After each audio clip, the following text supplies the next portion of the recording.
찬송가 183장을 함께 찬양하시겠습니다.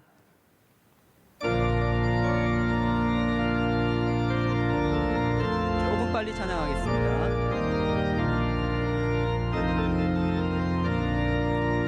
님들의 마른 풀같이 시들은 나의 영혼, 주님이 약속한 성령 간절히 기다리네.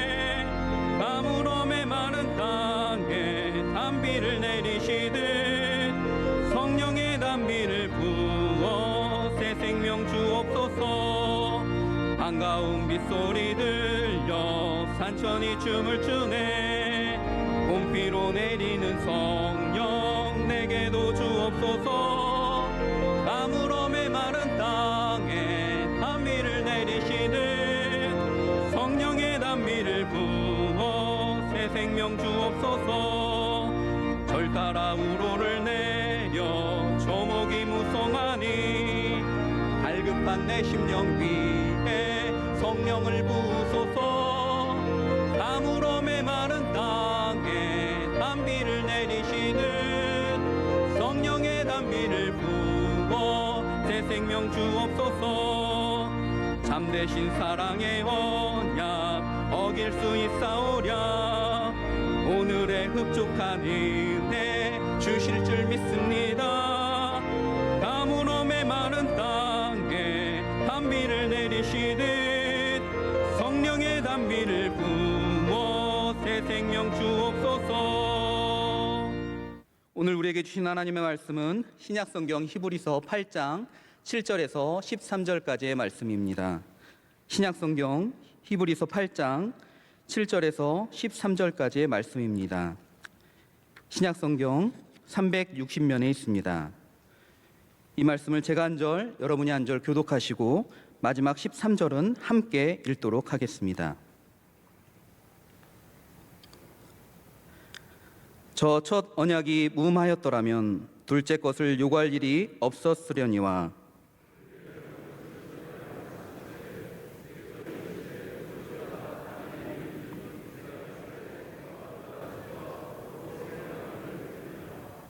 또 주께서 이르시기를 이 언약은 내가 그들의 열조의 손을 잡고 애굽 땅에서 인도하여 내던 날에 그들과 맺은 언약과 같지 아니하도다. 그들은 내 언약 안에 머물러 있지 아니하므로 내가 그들을 돌보지 아니하였노라.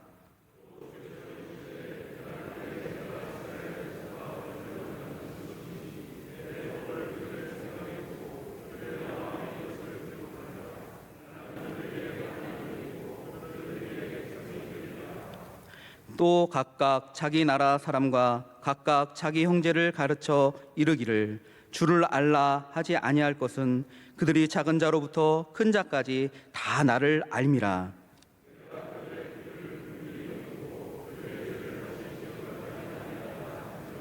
함께요. 새 언약이라 말씀하셨음에 첫 것은 낡아지게 하신 것이니 낡아지고 쇠하는 것은 없어져 가는 것이니라. 아멘. 교회 사랑하는 찬양대가 찬양으로 하나님께 영광 돌리겠습니다.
말씀으로 은혜 받는 시간입니다. 에티오피아 선교사로 섬기시는 김윤기 목사님께서 명심이라는 제하의 말씀을 선포하실 때 큰 은혜 시간 되실 줄 믿습니다.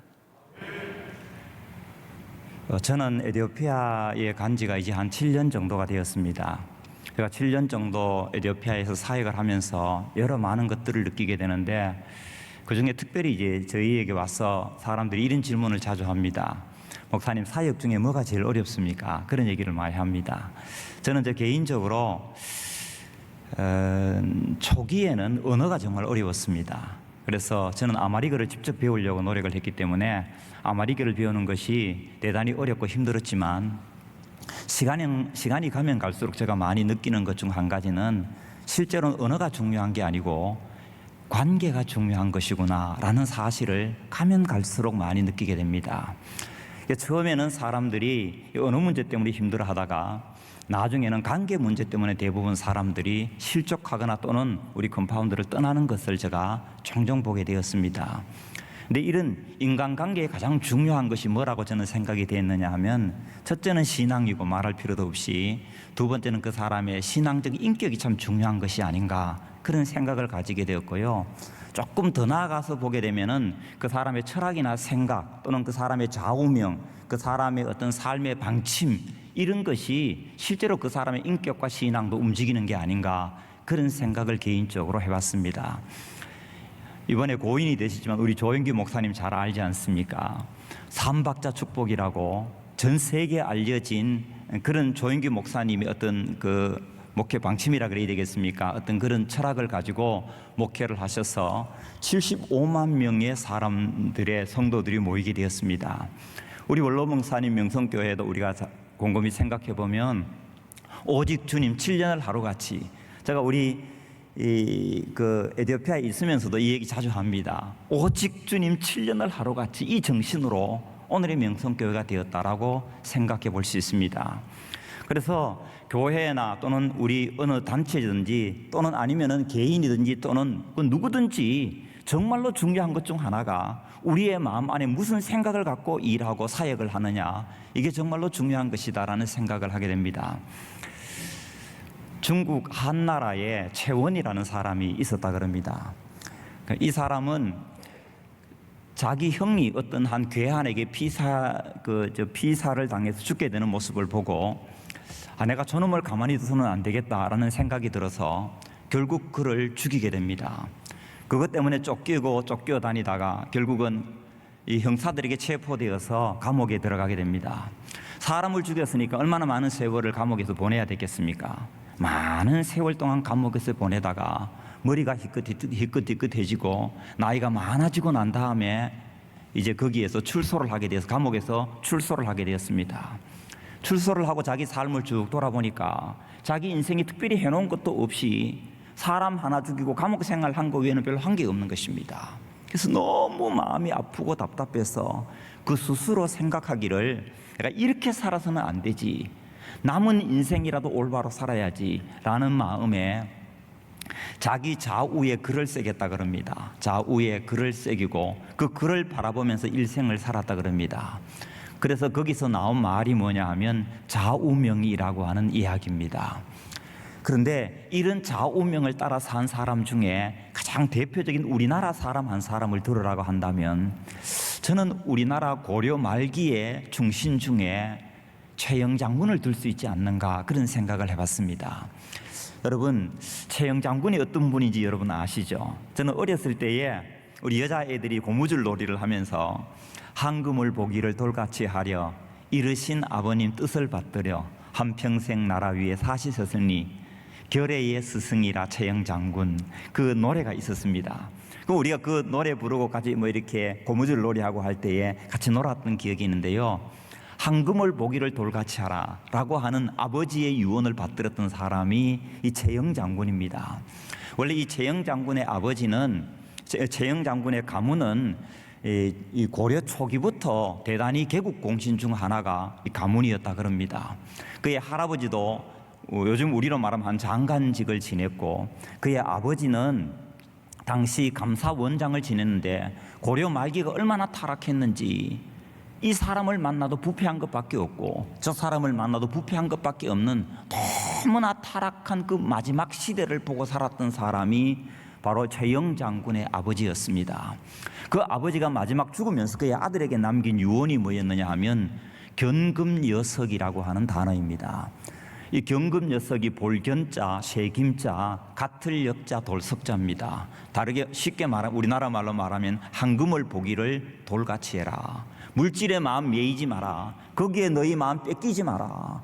너가 인생을 살아가는데 절대로 황금 때문에 너희 인생을 더럽히지 마라 라는 유언을 받고 이 최영 장군이 열심히 노력해서 당시 국무총리 자리까지 오르게 되고 그의 딸은 쉽게 말하면 이 왕비로 이 간택이 되어서 왕비가 되고 정말 세상 권력을 다 잡은 사람이 누구였느냐 하면 최영 장군이었습니다.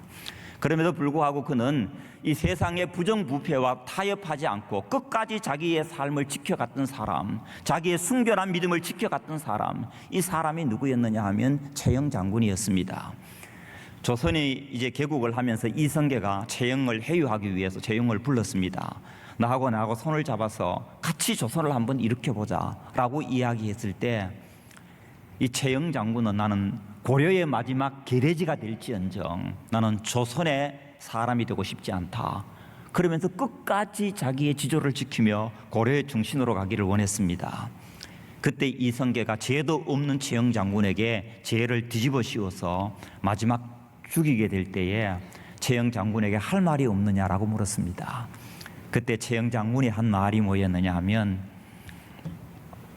내가 만약에 여기서 죽게 되면 무덤에 묻히게 될 텐데 내가 정말 순결하게 살았다면 여기 풀이 나지 않을 것이고 내가 만약 타락하고 부패한 삶을 살았다면 이 무덤에 풀이 날 거다라고 얘기를 했답니다. 근데 실제로 이게 뭐 실제인지 아닌지 모르지만 최영 장군이 죽고 난 다음에 무덤에 풀이 나지 않았다라 그럽니다. 여러분, 최영 장군은 딱 한 가지를 생각하고 살았습니다. 그게 뭐냐? 아버지의 마지막 유언, 경금여석, 황금을 보기를 돌같이 해라 라고 한 그 한마디 말을 잡고 일생을 살았던 사람이 누구냐? 최영 장군이라는 것이죠. 여러분은 여러분의 삶을 움직이고 있는 가장 중요한 삶의 지침이 무엇입니까? 여러분과 여러분의 인생을 움직이고 있는 내 삶을 송두리째 몰아가고 있는 여러분의 삶의 가장 중요한 좌우명이 무엇입니까? 여러분, 오늘 제가 설교 제목을 명심이라고 정했어요. 이 명심할 때 이 명자가 새길 명자거든요. 심자가 마음 심자입니다. 마음에 새긴다라는 뜻 아니겠습니까? 근데 이 명자를 자세히 보면 새김변에 이름 명자가 있습니다. 쇠에다가 이름을 새기듯이 내 마음에 무엇을 새기고 살아가느냐, 이것이 우리의 삶의 가장 중요한 것 중에 하나라는 것입니다. 제가 한국에서 목회를 할 때요, 첫 번째 이제 부목사가 된 곳은 부산에 있는 김태동 목사님이라고 있습니다. 그 목사님 밑에서 이제 첫 번째 부목 이렇게 수업을 받게 되었는데, 한 번은 목사님이 어디 갔다 오더니만은 큰 트럭에다가 큰 돌을 하나 싣고 왔습니다. 그러니까 처음에 저는 여기 뭘 하려고 저렇게 가지고 왔냐 그런 생각을 했었는데, 교회 앞에다가 이제 돌에다가 비석에다가 그 교회 이름이 이제 부산교회였는데 부산교회라고 이제 쓰고 싶었던 거예요. 그래서 이제 저는 그게 어떻게 쓰여지는가 잘 몰랐었는데, 우리 김태동 목사님이 붓글씨를 잘 쓰는 분에게 부탁을 하더라고요. 그래서 큰 한지에다가 그 돌에다가 이렇게 딱 붙이고 놓고 난 다음에 드릴로 가지고 와서 그 글을 파는 걸 제가 봤습니다. 처음에 드릴로가 드드드득 하면서 물을 하니까 거기서 막 불꽃이 툭 튀면서 물을 갖다 붓고 또 다시 불꽃이 튀는데도 계속 물을 갖다 부으면서 그걸 하나씩 파나가더라고요. 그러면서 글이 새겨지는데 나중에 보니까 너무나 아름다운 글이 새겨진 것을 봤습니다. 여러분, 그 돌이 사람의 마음이라고 한번 생각해 보세요. 여러분의 마음이 그 돌판이라고 생각해 보세요. 거기다가 드릴을 갖다 대고 드드드드드드 끓으면서 돌을 판다고 여러분 한번 생각해 보세요. 얼마나 고통스럽고 아픈 시간이 지나야만 그게 그리 새겨지겠습니까? 우리의 마음 안에 하나님의 거룩한 진리의 말씀이 새겨진다라고 하는 게 뭘 이야기하느냐? 마치 쓰여지지 아니할 이 돌에다가 글을 새기는 것과 마찬가지로 우리의 마음속에 하나님의 말씀이 새겨지게 될 때에 우리는 전혀 다른 아름다운 인생을 살아갈 수 있다는 것입니다. 오늘 우리가 읽은 성경 본문이 여러분 히브리서입니다. 여러분이 잘 아는 대로 히브리서는 어떤 책입니까? 히브리서는 이스라엘 백성들 중에 유대인들이 기독교로 돌아오는 사람들이 많았습니다. 그래서 예수를 믿고 믿음의 길을 걸어가는 사람들이 많아졌는데 시간이 점점 흐르면서 어떤 일이 벌어지기 시작했느냐 하면 그 유대인들 중에 아니 구원을 받으려면 할례도 좀 받아야 되고 아니 행동도 조금 행함이 있어야 구원을 받지 믿음으로만 어떻게 구원을 받을 수 있느냐라는 생각을 가진 사람들이 한 사람 두 사람씩 유대교로 돌아가는 사람들이 있었습니다. 그것을 바라본 히브리서 기자가 아마 그대로 놔둬서는 안 되겠다라는 생각을 가지고 글을 쓰게 되었는데 그 책이 바로 히브리서입니다. 그래서 여러분이 히브리서를 읽어보게 되면 히브리서의 핵심 포인트가 어디에 있느냐? 유대교로 돌아가는 유대인들을 유대교로 돌아가지 못하게 하기 위해서 예수님은 아브라함보다 위대해, 예수님은 모세보다 위대해, 예수님은 요수아보다도 위대해, 예수님은 그 어떤 율법보다도 위대해. 이 인류 역사상 가장 위대한 분이 누구냐? 바로 예수님이야. 이걸 가르치기 위해서 히브리서가 쓰여진 것이거든요. 그래서 히브리서 우리가 오늘 읽은 본문 말씀에 무슨 얘기를 하고 있느냐? 옛 언약이 무흠했다면 왜 새 언약의 중보자이신 예수님이 이 세상에 왔겠냐는 거예요. 만약에 아무리 흠이 없었다면 왜 오셨겠냐라고 성경이 우리에게 말하고 있습니다. 이 말은 율법 자체가 흠이 있다라는 뜻이 아니라 율법 그 자체는 완전한 것이고 온전한 것이지만 그 율법을 지킴에 있어서 사람들이 온전히 율법을 지키지 못하기 때문에 율법을 성취한 사람이 하나도 없었던 것입니다. 그래서 하나님의 아들 예수 그리스도가 이 세상에 오셔서 우리를 위해서 하신 일이 뭐냐? 전에는 돌판에 글을 새겨주셔서 그것을 읽고 그것을 실천하려고 했지만 아무도 실천하는 사람이 없었습니다. 그런데 오늘 본문 8장 10절에 뭐라고 이야기하고 있느냐? 내 법을 내 생각에 두고 내 마음판에 기록하겠다라고 성경은 우리에게 말하고 있습니다. 전에는 말씀을 듣고 읽어서 실천하려고 했는데 이게 실천이 안 되더라는 거예요. 근데 하나님의 아들 예수 그리스도가 오셔서 어디에 우리의 하나님의 말씀을 새겨주느냐? 전에는 돌판에 새겨서 지키려고 했지만 아무도 살지 못했는데 지금은 바로 하나님의 말씀을 우리의 마음판에 드릴로 드드드득 새기듯이 하나님의 말씀을 우리의 마음속에 새겨버리겠다는 거예요. 그러면 우리가 그 말씀에 끌려 살아갈 수밖에 없도록 만들겠다고 하는 게 뭐냐? 그게 바로 예수님이 이 땅에 오신 목적 중에 하나라고 성경이 우리에게 말하고 있습니다. 실제로 우리가 신약만 그런 게 아니고요, 여러분이 잘 아시는 대로 구약도 하나님이 진짜 원했던 게 뭐냐? 너들의 마음판에 글을 새겨라는 거예요. 여기 보게 되면은 이스라엘아 들으라, 우리 하나님 여호와는 오직 유일한 여호와시니 너는 마음을 다하고 뜻을 다하고 힘을 다하여 옛날에는 주 너희 하나님, 요즘에는 번역이 약간 바뀌었는데요, 내 하나님 여호와를 사랑하라 이렇게 되어 있지 않습니까? 근데 여러분 그 다음 구절이 뭔지 아세요? 그 다음 구절, 여기까지는 잘 아시겠죠? 여기 늘 적혀 있으니까. 그 다음 구절이 뭐라고 기록되어 있느냐? 너는 이 말씀을 내 마음판에 새기고, 그 다음에 뭐라고 됐냐? 내 자녀에게 부지런히 가르치며 앉아있을 때든지 일어날 때든지 길에 행할 때든지 누웠을 때든지 항상 강론할 것이며 내 손목에 메고 내 이마에 표를 삼고 내 문설주와 바깥문에 하나님의 말씀을 기록하라고 성경이 우리에게 말씀하고 있습니다. 이렇게 마음을 다하고 뜻을 다하고 성품을 다하여 하나님을 사랑해야 되는데 어떻게 이렇게 사랑할 수 있느냐? 성경이 우리에게 하는 메시지가 뭐냐? 이렇게 하는 방법은 없다는 거예요. 딱 하나 있긴 한데 그게 뭐냐? 이 말씀을 내 마음에 새겨야 된다는 거예요. 하나님의 말씀이 마음에 새겨지지 않는 이상 절대로 사랑을 이야기해도 절대로 사랑을 실천할 수 없다는 거예요. 이 불가능한 일이라는 거예요. 여러분, 이스라엘 백성들이 하나님께서 그렇게 말씀을 가르쳤는데 말씀대로 살았습니까? 안 살았습니까?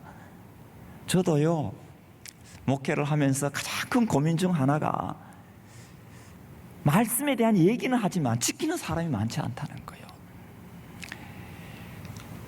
실제로 이스라엘 백성들을 보게 되면은요, 왜 말씀대로 살지 못했느냐. 제가 우리 집 사람하고 이 설교를 준비하면서 여기 와가지고 준비하면서 그걸 물어봤어요. 사람들이 왜 말씀을 못 지키는 것 같냐. 그랬더니 집 사람이 하는 얘기가 그렇습니다. 말씀에 대한 결심이 부족해서 그렇다, 그런 얘기를 하더라고요. 여러분, 그렇습니까? 이스라엘 백성들을 보시면요, 항상 이 사람들은 결심하고 결심했어요. 여러분, 출애굽기 19장에서 23장까지를 읽어보면 율법의 말씀이 기록되어 있습니다. 24장에 어떤 내용이 나오느냐, 그 율법의 말씀을 우리가 지키겠다고 맹세하고 다짐하는 내용이 나옵니다.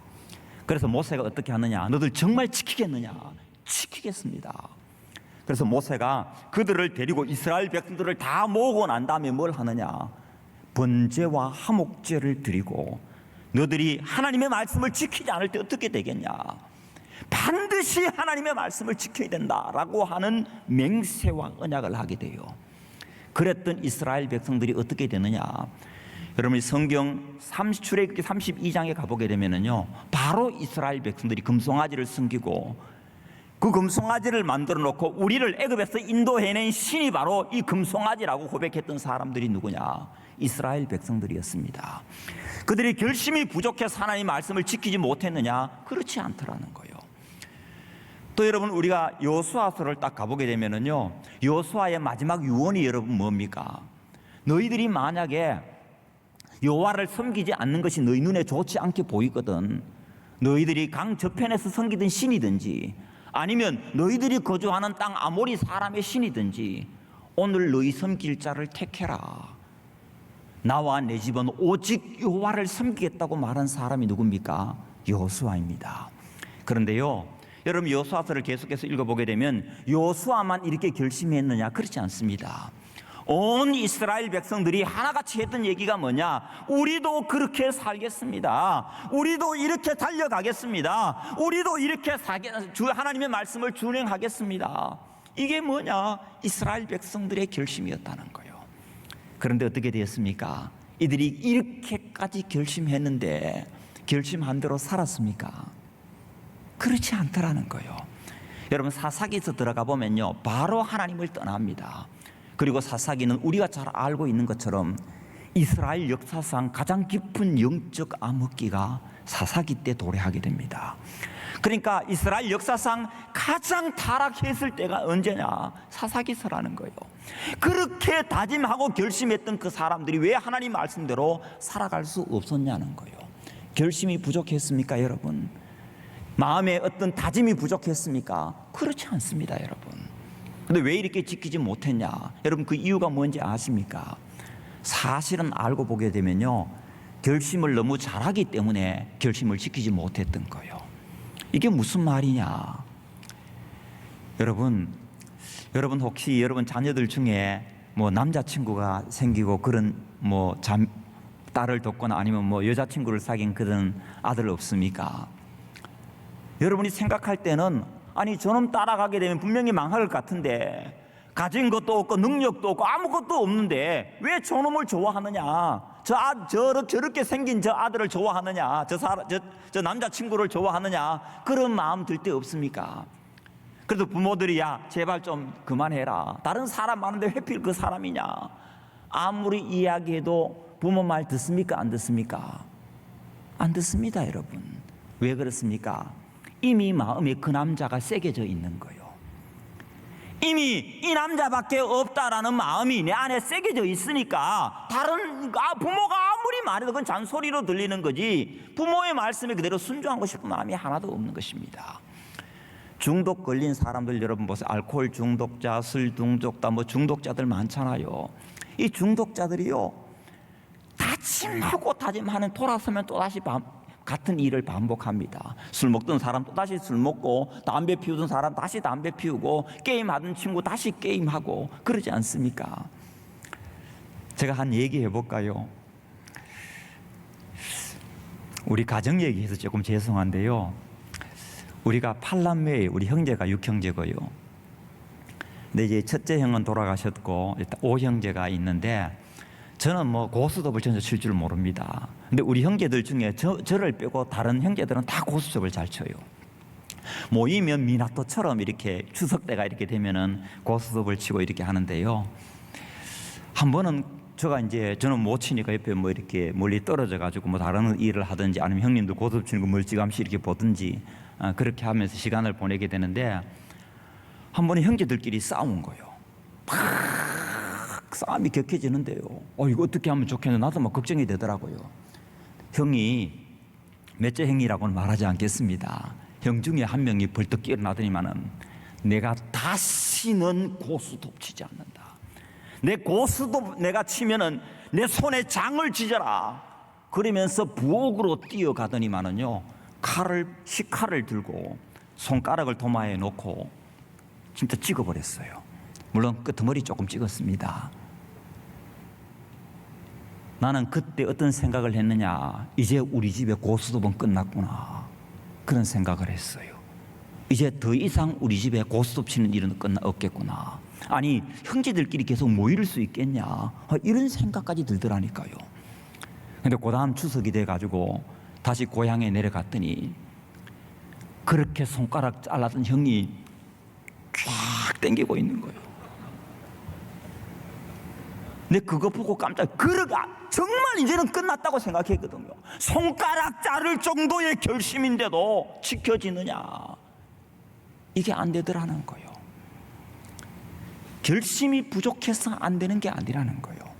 왜 그런 일이 벌어지느냐, 알고 보면 마음 안에 이미 고스톱을 사랑하는 마음이 있거든요. 그래서 결심해도 고스톱 따라가는 거예요.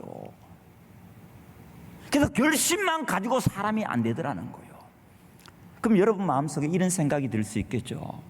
그럼 어떻게 해야 예수님이 오셔서 우리의 마음속에 하나님의 말씀을 새겨 주신다.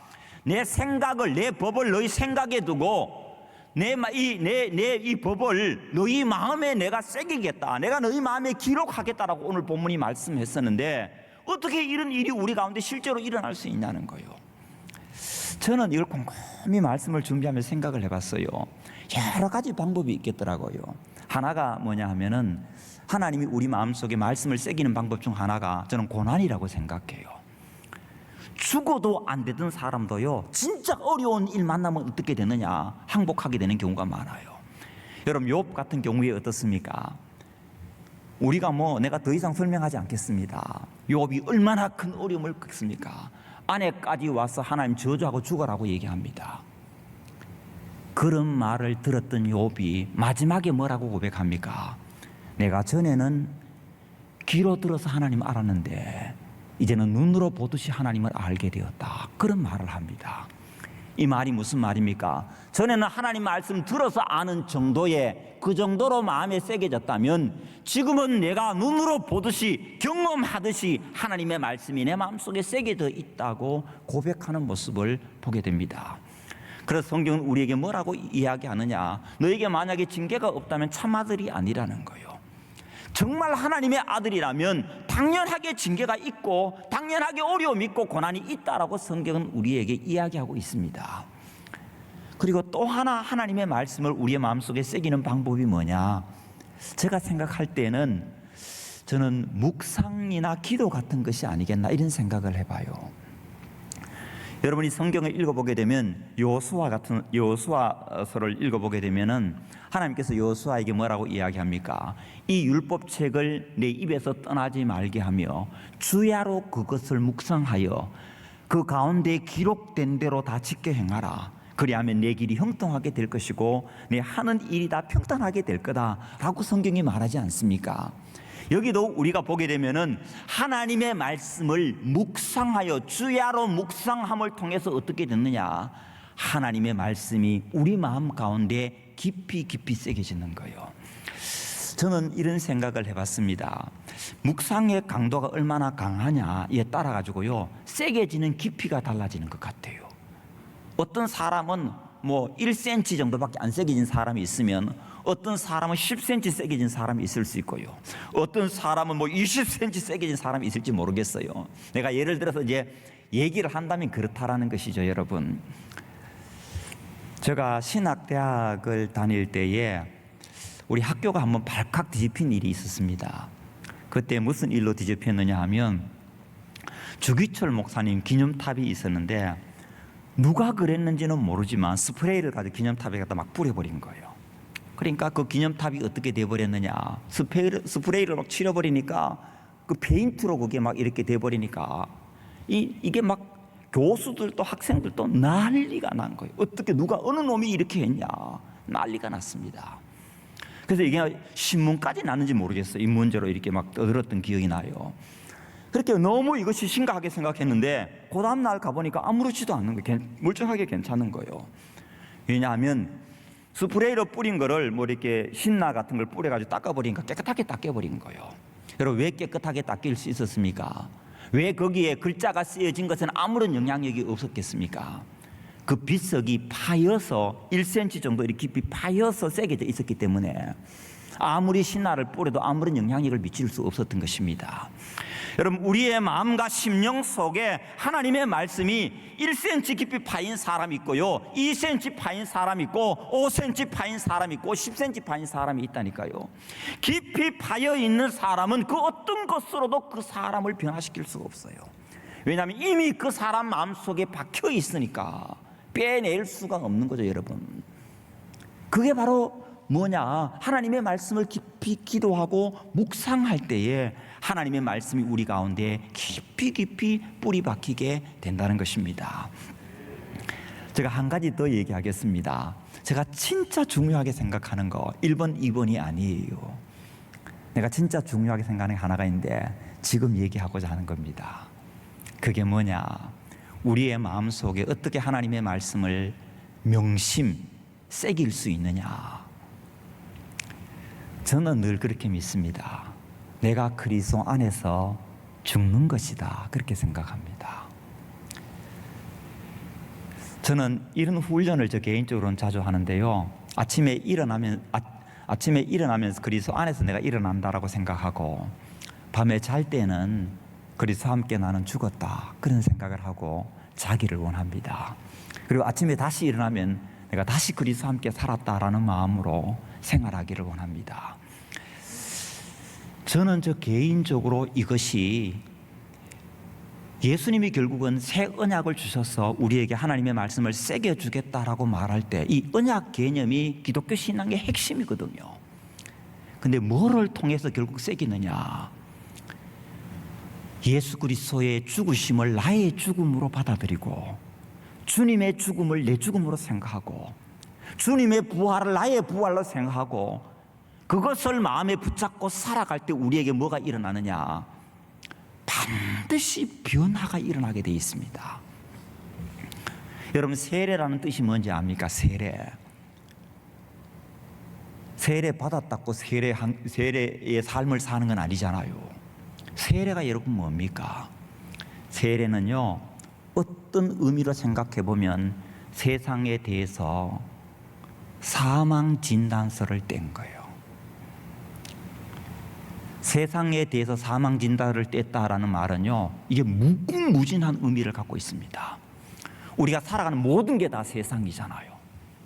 남편에 대해서 사망 진단서를 뗀 거예요. 아내에 대해서 나는 죽은 자예요.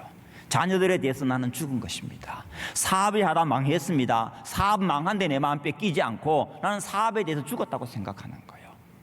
왜냐하면 나는 그리스도와 함께 이미 죽은 자라고 성경이 말하니까, 내가 그리스도와 함께 십자가에 못 박혔나니 그런즉 이제 내가 사는 것이 아니요 내 안에 그리스도가 산다라고 성경이 말하고 있으니까 그 말씀을 마음에 그대로 있는 그대로 받아들이는 것입니다. 그런 사람은요, 문제될 게 하나도 없어요. 나는 아프리카 나가 이렇게 뭐 사역을 하다가 막 고민을 갖고 이렇게 저를 찾아오는 사람들 많이 있습니다. 전 그런 얘기 들으면 저 마음으로는 좀 안타까움이 있는 건 사실이지만 신기하게 내 마음은 항상 편안해요. 왜냐하면 나는 죽었다 생각하니까 그렇게 편할 수가 없어요. 우리가 하나님의 말씀을 우리의 마음에 새긴다라는 게 얼마나 중요한 거냐. 제가 우리 요번에 우리 9월 특별 새벽 집회 때 저는 에티오피아에서 우리 에티오피아 교인들에게 제가 이걸 보여드려야 되겠다 싶어가지고 우리 울로 목사님 그 테이프를 가지고 같이 은혜를 받았는데요. 울로 목사님 마지막 시간쯤 돼서 그 말씀 하시더라고요. 다른 거 다 잊어버려도 교회 중심으로 살아라. 주일 예배 잘 지켜라. 하나님 예수 중심으로 오직 주님의 마음으로 살아라. 세워진 목회자를 소중히 여겨라. 다 잊어버려도 이거는 기억해라. 이거 마음에 새기고 명심하고 믿음의 길 걸어가라. 그 말씀 하시더라고요. 기억납니까 여러분? 저 생각에는요 실제로 그렇습니다. 원로 목사님 전하신 그 말씀 하나 그냥 새겼다. 정말 내 마음에 명심하고 내가 믿음의 길 걷는다. 그러면요 명성교회 신앙생활 나는 그거 하나만 잡아도 그냥 잘 풀리지 않겠냐. 내 생각에는 그래요. 이번에 우리 담임 목사님 주일 낮 설교 때 제가 엄청 은혜를 받았어요. 나는 전략 중에도 패배 전략이라는 말은 처음 들어봤어요. 아니 성공 전략은 있어도 담임 목사님 예지인데 패배 전략이라는 말은 그런 제목을 알고 있어요. 무슨 설교를 하려고 패배 전략이라고 제목을 정하셨냐 그런 생각이 저는 들었어요. 근데 메시지를 다 듣고 난 다음에 그래 내가 진짜 이걸 잡아야 되는구나. 하나님 또 줘주는데 내가 못 지냐. 아니 나만 줘버리면 간단한 일을 이것 가지고 내가 왜 이렇게 고민하냐. 이렇게 생각하니까 그 말씀이 그렇게 은혜가 되더라고요. 사실은요 사람을 바꾸는 것은 많은 말씀이 절대로 아니에요. 여러분의 인생과 삶을 송두리째 뒤바꾸는 것은 진짜 많은 말씀이 아닙니다. 여러분의 마음 깊은 곳에 새겨져 있는 말씀이 뭐냐 이게 핵심이에요. 별의별 얘기 다 들었는데 그건 다 사실은 그냥 듣고 흘러가는 거예요. 근데 실제로 여러분의 인생과 삶을 움직이고 있는 말씀, 명심되어 있는 말씀, 그게 뭐냐? 그게 핵심이라는 거예요. 자꾸 시간이 봐줘요. 제가 이거 얘기하고 마치겠습니다.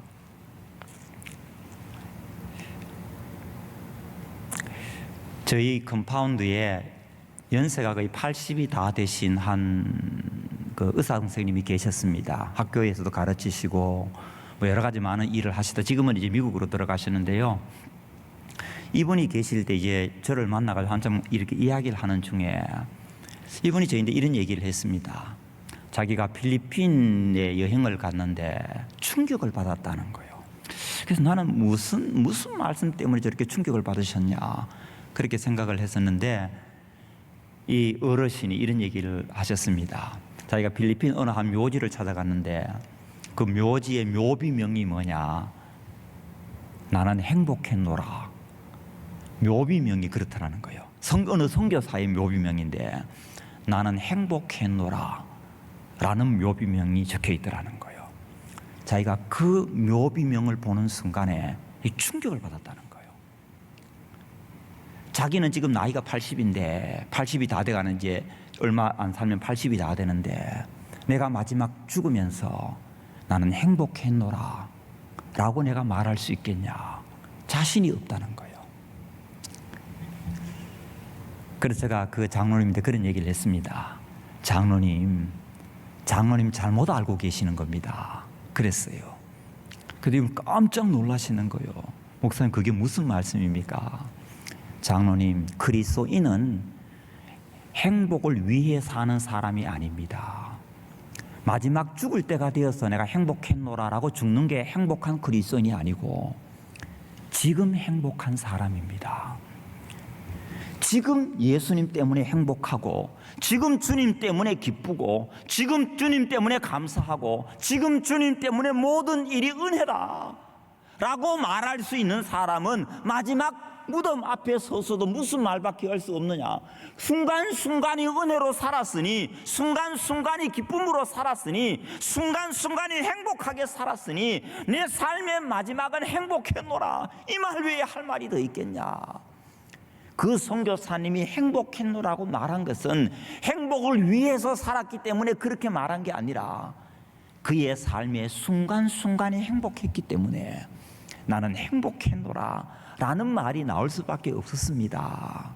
그렇게 제가 얘기를 했습니다. 그리고 제가 저의 삶을 돌아봤습니다.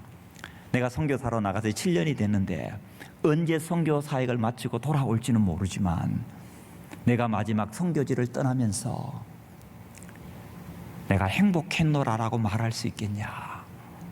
사도 바울이 그리스도의 사랑이 나를 강권한다라고 말했는데 이 강권이라는 말이 어떤 상대방 선수를 소나기 펀치를 퍼부어 가지고 컨트 선수가 코너로 몰아붙일 때 나오는 말이거든요. 거기에 몰려서 내가 어떻게 할 방법이 없는 거예요. 그리스도의 사랑이 나를 몰아붙여서 내가 어떻게 할 수 없는 거예요. 나 그냥 감격한 가운데 하나님의 영광을 위해 살아갈 수밖에 없는 거예요. 그게 바울의 고백이거든요. 그리고 여러분이 만약에 지금 주님 앞에 선다면 그런 고백할 수 있겠습니까? 여러분의 삶의 순간, 지금 이 순간이 하나님의 말씀을 여러분의 마음속에 새기고 기쁨과 감격과 행복으로 사시기 바랍니다. 그러면 여러분의 삶의 마지막이 주님 나는 행복했습니다 라는 고백을 하며 주님 품에 갈 수 있는 하나님의 사람들이 될 수 있지 않겠나 그렇게 믿습니다. 우리 명성교회와 우리 원로 목사님 그리고 우리 담임 목사님 우리 온 성도들에게 하나님의 넘치는 은혜가 항상 함께 하기를 주님의 이름으로 축원합니다. 기도하겠습니다.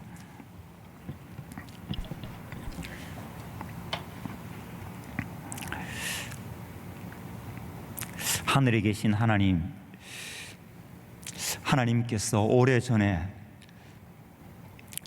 우리 사랑하는 원로 목사님을 통해서 여기에 교회를 세우시고 눈물과 땀으로 수많은 헌신으로 오늘의 교회가 이루어졌습니다. 이제 하나님께서 사랑하는 담임 목사님을 이곳에 세우시고 오늘까지 잘 이끌어오게 하신 은혜를 감사합니다.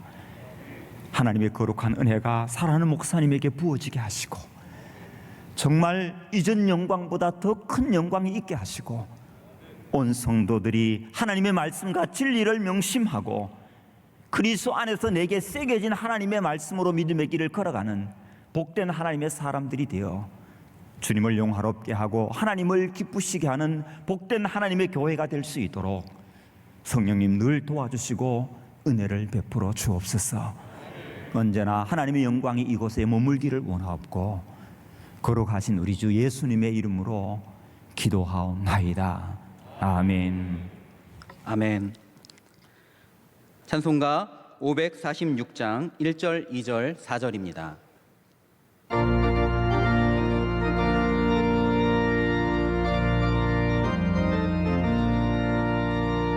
주님 약속하신 말씀 위에서 영원토록 주를 찬송하리라. 소리 높여 주께 영광 돌리며 약속 믿고 굳게 서리라. 굳게 서리 영원하신 말씀 위에 굳게 서리. 굳게 서리 그 말씀 위에 굳게 서리라.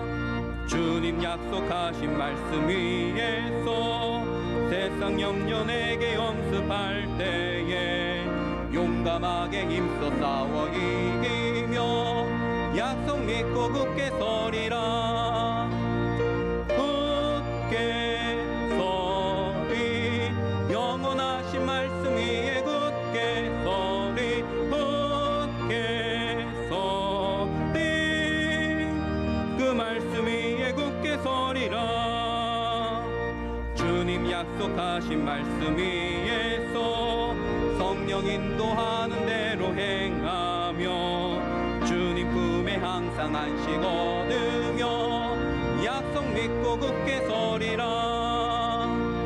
굳게 서리 영원하신 말씀 위에 굳게 서리. 굳게 서리 그 말씀 위에 굳게 서리라.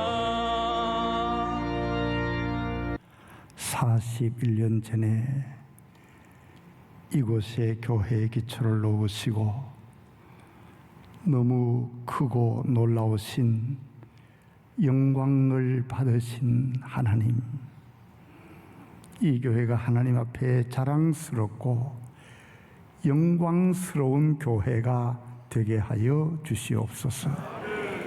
지금은 우리 주 예수 그리스도의 은혜와 하나님 아버지의 지극하신 사랑하심과 성령의 도우시는 은혜가 명성교회와 교회에 속한 모든 성도들과 대한민국 교회 위에, 그리고 오늘 이 밤 함께하여 예배하는 하나님의 사랑하는 자녀들 위에 영원토록 함께 하시기를 축원하옵나이다. 아멘.